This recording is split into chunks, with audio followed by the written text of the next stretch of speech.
का।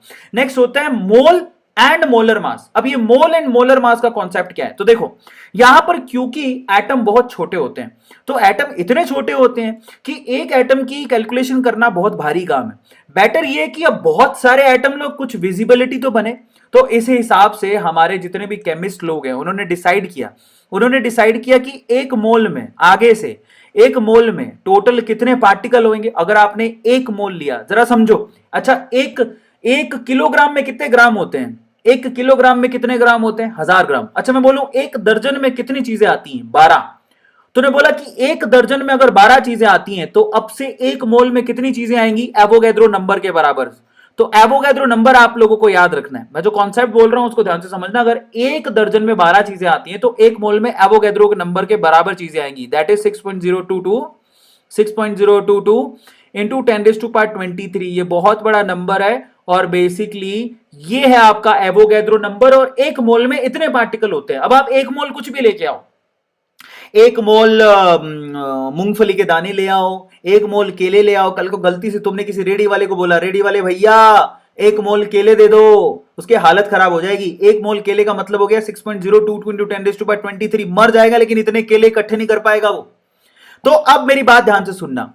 अब यहां पर आपको यह तो पता लग गया कि मोल का मतलब क्या है। मोल का मतलब है एक मोल में टोटल 6.022 इंटू 10⁻23 पार्टिकल्स होंगे। अब मजे की बात, मोलर मास किसको बोलते हैं, एक मोल में जितने पार्टिकल हैं उनका जो भी मास होएगा उसको क्या बोलते हैं, मोलर मास।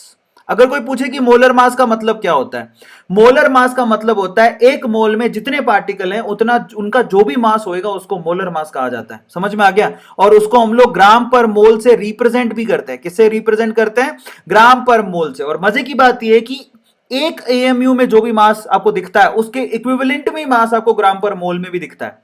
समझ में आ गया। तो अगर मैं बोलूं कि हाइड्रोजन का एएमयू में मास कितना है तो आप बोलोगे 1, यही उसका ग्राम पर मोल भी होता है। हाइड्रोजन एटम का ग्राम पर मोल भी यही है, मोलर मास भी 1 ही होता है।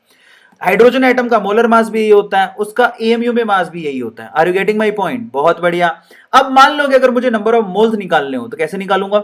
नंबर ऑफ मोल्स निकालने का तरीका जरा आप इसको चेक करना ना। नंबर ऑफ मोल्स कैलकुलेट करने के तरीके क्या होते हैं, एक फॉर्मूला तो यहीं पे लिखा हुआ है। If you want to calculate the number of moles, whatever be the mass you have to divide that with molar mass. आपको जो भी मास दिया है उसको मोलर मास से डिवाइड करना है। आप लोगों को यहां पर क्या मिल जाएगा, नंबर ऑफ मोल्स कैलकुलेट करने को मिल जाएगा। जैसे कि एग्जांपल के तौर पे मान लो आपको 10 ग्राम NaOH दिया हुआ है, तो अगर आपको मोल्स निकालने तो क्या करना पड़ेगा, what ever be the mass divided by molar mass of NaOH। NaOH का मोलर मास 40 होता है, चाहो तो डिवाइड कर लो। 23 सोडियम का, 16 ऑक्सीजन का, 1 हाइड्रोजन का, टोटल करोगे 40। तो 10/40 किसके बराबर आएगा, 10/40 is 0.22। 10/40 it seems like very weird thing. चलो 0.25 मोल्स निकल के आएगा। तो मोल निकालने का एक तरीका हो गया, ठीक है, given mass by molar mass. दूसरा तरीका क्या होता है, दूसरा तरीका होता है number of particle. Whatever be the particles given to you, ठीक है, डिवाइडेड बाई एवोगैड्रो नंबर। आप एवोगैड्रो नंबर से उसे डिवाइड कर दो, आपके पास नंबर ऑफ मोल्स निकल के आ जाएंगे, क्योंकि हमें पता है कि एक मोल में एवोगैड्रो नंबर के बराबर पार्टिकल होते हैं। तीसरा फॉर्मूला होता है वॉल्यूम के रिस्पेक्ट में, what ever be the volume divided by 22.4 litre पर मोल। मैं आपको आपकी जानकारी के लिए बता देता हूं कि जो तीसरा फॉर्मूला वो सिर्फ गैसेस के लिए एप्लीकेबल है, क्योंकि हर गैस में एसटीपी पे वॉल्यूम कितना होता है, एक मोल गैस का एसटीपी पे वॉल्यूम होता है 22.4 लीटर। समझ में आ गया। ये मोल निकालने के 3 फॉर्मूले हैं, given mass by molar mass, given particle by Avogadro number, given volume by 22.4 litre पर मोल। इस तरह से आप मोल की कैलकुलेशन करते हो। अब हम चलते हैं